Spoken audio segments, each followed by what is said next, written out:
Okay, everyone, I wanted to show you how I press because I think it's really important, especially with flying geese with those diagonal seams. So here's my flying geese. I've already got one side on and I've just I've just sewn on that side and I've trimmed away the excess fabric on it. So I'm going to give it press with the iron. So this is just to set the seams, makes the fabric soft and more pliable when I want to sew it. Now, instead of just going in and just pushing that away, what I will do is I'm going to push it with my fingers.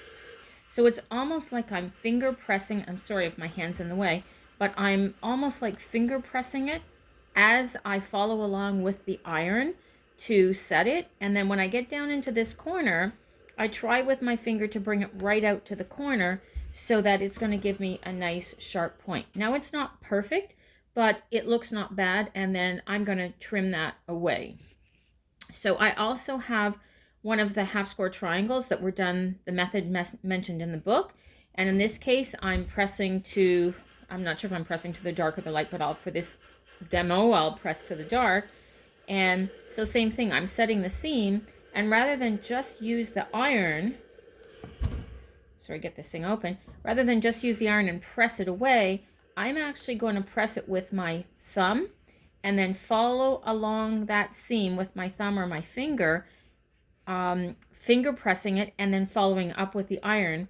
And you can see when I get down to the point that it's pretty much right down where it's supposed to be. So just a little lesson on that.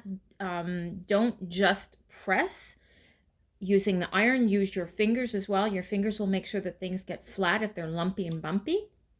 And the other thing that you want is always press from the right side. So in other words, I wouldn't press this from the wrong side like so, but I'm always going to press it from the right side.